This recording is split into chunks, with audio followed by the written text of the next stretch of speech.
Okay, good morning, everybody. It's first day of term after the recess, and we're going to start with a story that we think really matters enormously. As everyone knows, there is a growing perception in the country that we're living in a state of two-tier policing and two-tier justice. And when you see convicted criminals being released, in many cases after only 40% of their sentences, and already quite staggering reoffending rates, whilst people get very, very stiff prison sentences for saying beastly things on social media, millions of people are scratching their heads. But there is a story that has been somewhat buried, forgotten about, that I think turns the perception of two-tier policing and two-tier justice into a reality. And it is what happened at Manchester Airport. And I want, please, just to show you the footage of what actually occurred as a reminder.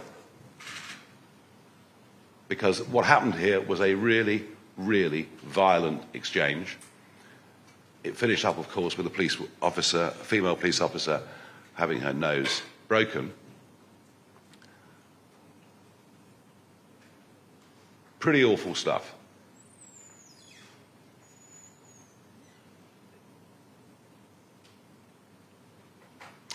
And yet, the only footage you saw was what happened subsequently when the police officers did manage to get control of the situation. There was huge criticism that a police officer had used his feet. But these are armed police officers, and the rules of engagement are very, very simple. If you're carrying a gun, you do not engage an assailant or somebody potentially dangerous with the other hand for fear of losing control of the gun. All of that was lost. But what's happened in the intervening period? Well, nothing is the answer, and we think we know the answer. We think we know the reasons why this happened, and I'm going to hand over to Richard Tice, who's going to go through this in more detail, give you some evidence that as yet has not been uncovered, and tell you the action that we intend quite shortly to take. Richard.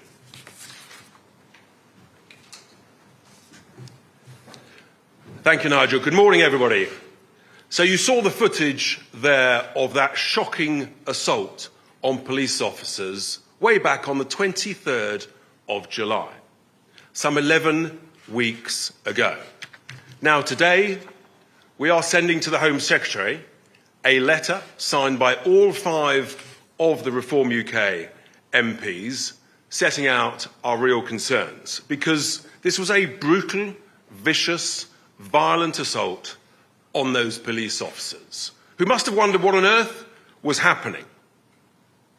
It was so violent that a number of the officers were floored, at least one officer had a nose broken, and frankly, as Nigel just touched on, the officers showed great restraint by only using their tasers as opposed to something more serious. In many airports around the world, it would have been a case of weapons first, ask questions later. Those officers should be applauded for how they conducted themselves.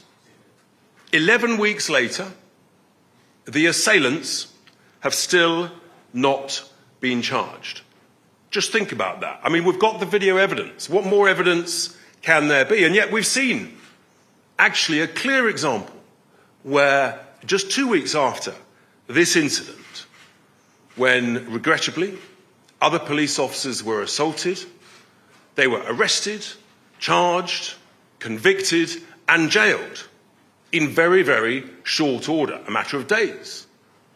And that's what actually I think the public want: prompt, fair justice. So you have to ask yourself, why, Home Secretary, is this situation different? Why are these assailants being treated differently to other assailants, other assaults on police officers? It's the same offence. There is no difference. Now, what actually happened, of course, was that when the footage came out, it actually came out through social media a day later, and it showed the back end of the incident.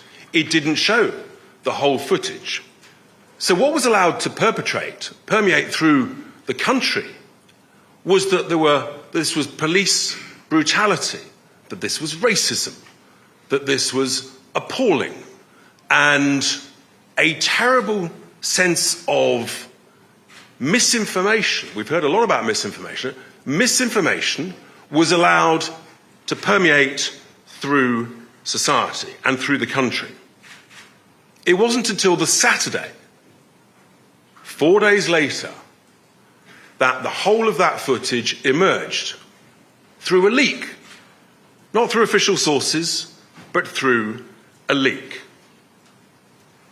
And then everybody suddenly realised, as I realised when I saw the first footage, because I looked at the fact that 2 tasers had been deployed, that actually this was a vicious, violent assault. Just put yourselves in the mind of, if you'd seen the whole of that footage day one, within a couple of hours of the incident, you would have said, vicious assault, the police officers did well conducting themselves and apprehending the assailants. Now this is what we've learnt from our sources. It turns out that someone very senior in the Greater Manchester Police, possibly higher, but we think right at the top of Greater Manchester Police, made a deliberate decision to withhold the full footage shortly after the incident. I repeat, my question is, why was that footage withheld? If it had been released, we would not be where we are. That is absolutely extraordinary. So you've got a situation where the IOPC, the Independent Office for Police Conduct, launched their investigation into the conduct of the officers before the Crown Prosecution Service launched their investigation into the assailants. Here we are 11 weeks later, and this investigation by the IOPC is ongoing, still going on. In fact, extraordinarily, they're now investigating who leaked the footage. That if the officials had released that footage immediately, we wouldn't be where we are. I understand over 500 people had access to that footage, and whoever did leak that footage, frankly, has done a great service to the national public interest. But no, the IPC, they think they should investigate it. So what's really going on here? That's the question we have to ask. We have a genuine concern that actually the CPS are withholding charging these assailants until the IOPC have concluded their investigation.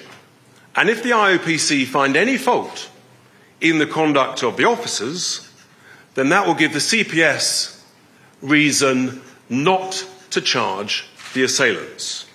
Just think about that. Just think about the effect that might have on the morale of serving police officers up and down the country, thinking, hang on, I carry out my duty, but I may be left in it, I may be dumped on by the IOPC, and I won't be backed up.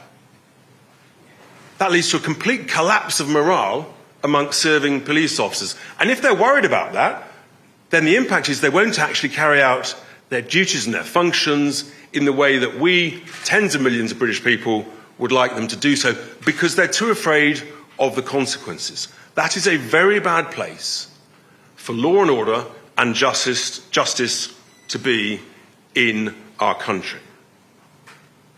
This is not acceptable. It's not acceptable to us at Reform UK, but much more importantly, it's not acceptable to tens of millions of decent, law-abiding British citizens. So we are therefore serving notice today in this letter to the Home Secretary that if the Crown Prosecution Service are not going to charge these assailants, then we at Reform UK, we will launch a private criminal prosecution against these assailants. We've taken legal advice.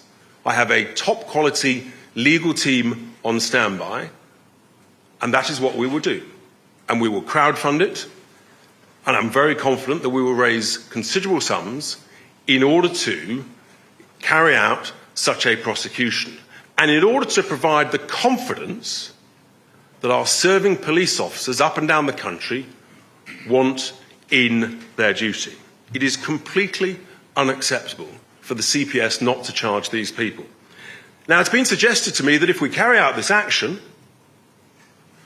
and we launch a private criminal prosecution, that the CPS may then adopt it and carry it on themselves and then discontinue it.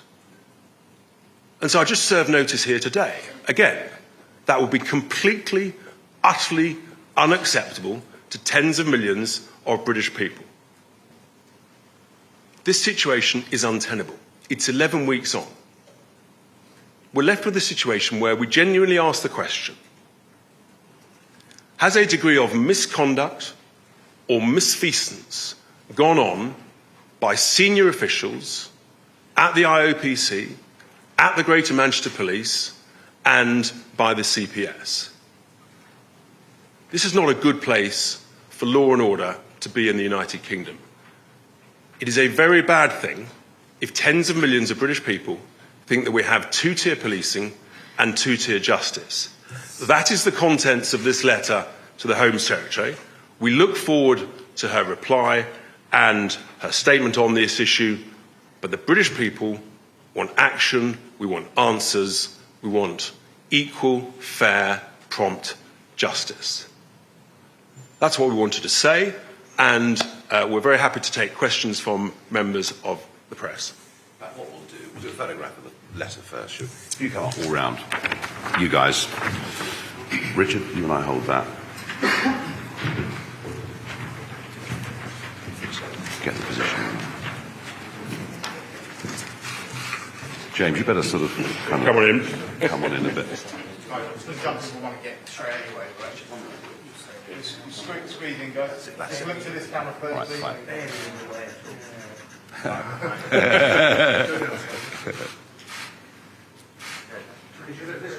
Certainly. Thank you. No, this way.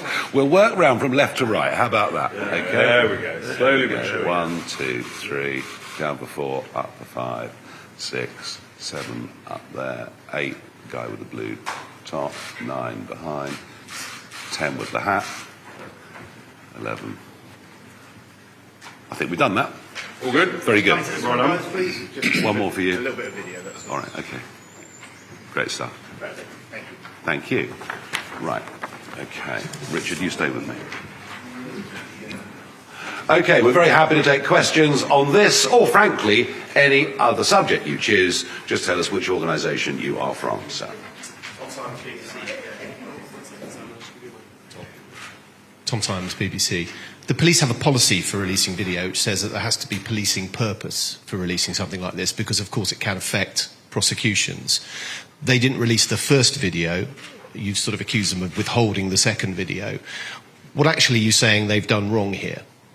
Yeah, but the whole point about policing is they have to consider also about maintaining confidence and what's in the public interest. And that decision not to release the video led to serious allegations against the officers, serious allegations of police brutality against the Greater Manchester Police, and it led to protests, and it led to a crisis of confidence. So actually, it's about considering it in the round, what is in the public interest. And what's clear from the information we now have is that the decision was made not to release that footage. That is a terrible communications failure that led the situation to where it is today. Yeah, I mean, the public deserves to be told the truth. Do you want to come back? They almost never release footage in these situations. You're suggesting there's a cover-up. I wonder if you have any other evidence of that which you can share with us today. I haven't used the word cover-up. What I've used is a serious misjudgment which had catastrophic consequences. And in a sense, we never stop learning in life, do we? And this has shown that actually communications is absolutely vital to prevent misinformation. we've heard a lot about misinformation over the summer. These events around this incident have occurred because of misinformation circulating that would have been prevented. So the leadership of the Greater Manchester Police have serious lessons and questions to answer. Yeah, and this extends to other things too. I mean, Lord Carlisle, the Liberal Democrat peer the other day, said, why are we not levelling? That was the phrase that he used. Why are we not levelling with the public? And he meant that in particular in the aftermath of the riots, that perhaps if people had known the truth earlier, things wouldn't have been as bad as they were. Charlie, you. Microphone. Charlie Peters, GB News. In your letter, you say that a very senior officer has prevented this being released in opposition to the advice of more junior officers. You've denied this is a cover-up, but have you heard frustration from sources in Greater Manchester Police about that decision? Do those officers feel as though this is a political witch hunt, to use your language? Well, actually, the frustration is amongst tens of thousands of police officers up and down the country, because they can see a terrible mishandling of this situation, which properly handled, awful though the assault was, people would have understood. There was a brutal assault, the police officers apprehended them, hell of a scrap, but they got on top of the situation. And that's the frustration that, I've had lots of police officers write to me, email me, thanking me and Reform UK for the stance we took in supporting the officers and the broader police community on the front line in this situation. Thank you. Thank you very much. Jack Elson from The Sun. Can I just be crystal clear? The allegations you make against Greater Manchester Police not releasing this video, are you saying that this is cock-up, or are you saying this is conspiracy? And in the letter, you also say, for some reason, Manchester Airport assailants are being given special, different treatment. What do you believe those some reasons are? Why do you think they're being treated differently? Well, just on the second point, I don't know. I don't think anybody knows, frankly, but it's clearly different. You cannot have anything more different, a greater example, frankly, that any of us could ever imagine in our lives, frankly, than this situation happening so quickly between the 23rd of July and just a couple of weeks later. Look, I'm not saying it's a cover-up. I haven't said that. What I've said is that it was a catastrophic decision, and someone made that decision. And frankly, in all the public sector, we've got to be prepared to hold our hands up, to learn when things go wrong, and to admit it and do better. And that's the point. You can't just keep sort of pretending nothing's gone wrong, because in that situation, the consequences of this have been terrible. And 11 weeks later, you've got the video evidence within a matter of days. How can we get to 11 weeks later? And it's this lack of confidence in the performance of different elements of the public sector. This is one very, very important one. Very good. We have Aaron, one there. Thank you. Martin Beckford, Daily Mail. You will know that IOPC investigations sometimes take years. How long will you give the authorities until you launch this private prosecution? Thank you. A great question. Definitely not years. Seriously, how long do you need? The footage is 29 seconds. The answer is not long. Not long, but we're not going to specify exactly. We want a response from the Home Secretary on this situation. And frankly, I think the CPS and the IOPC and the Greater Manchester Police, they need to update us. What's the situation? Silence isn't good enough. Because what happens in silence is it's a vacuum. And in a vacuum, misinformation spreads. Bad things happen. We don't want a vacuum. We don't want silence. We want answers. Absolutely. Okay, we've got a couple here. Microphone. Hi, thank you. Steph Sparrow from The Express. I'm going to pivot slightly and ask about winter fuel payments, if that's okay. MPs are back in Parliament. There's a big rally outside today. Winter is looming and pensioners are running out of time. What's your message to Labour, and what more do you hope they do in the next few days before the budget? Well, they made a terrible mistake, haven't they? I mean, they've alienated. There are 10 million people going to lose the winter fuel allowance. Yes, it's true, some of them are well-off pensioners, but they are actually, as a percentage, relatively small. Quite why we can't link the winter fuel payment to what tax rate you pay, so that wealthy pensioners would be taken out of the system via that method, I have no idea. And it's worth remembering that we are paying, our pensioners, all of us, including our manufacturers, we have the most expensive energy prices in the world. Our electricity prices are 74% higher than America's, 33% higher than our next door neighbours in France. So we're doing this to a group of people, nearly all living on very limited fixed incomes, at a time when bills are sky high anyway, let alone what the implications for gas and oil prices might be as a result of what is going on in the Middle East. There was one of my constituents I thought sort of rather summed up where we were. 31 missions as tail end Charlie at the back of a Lancaster, and because he has a very small private pension, he's going to lose his winter fuel payment. I don't think the Labour government even begin to understand just how wrong and unfair this seems to so many people. The other worry, of course, is that if you look at what Ed Miliband is doing as Energy Secretary, the 171 successful wind auctions have all happened at strike prices that are double the current market rate for electricity. And that means, I would think, energy prices must rise at least for 10 years. At least for 10 years. So we'll go from being the most expensive energy in the world to even more expensive energy. And that's bad news for the 10 million. But equally, you might just have noticed that we are deindustrialising now at a rate that is almost unthinkable. Chris McKeon, Press Association. Nigel, a few weeks ago you said that the Speaker's Office and the Parliamentary Security Team had given you advice not to hold in-person constituency surgeries. Speaker's Office says this didn't happen. Parliamentary Security can find no record of such advice being given. Which one of you is lying? The Speaker's Office is always right. Thank you.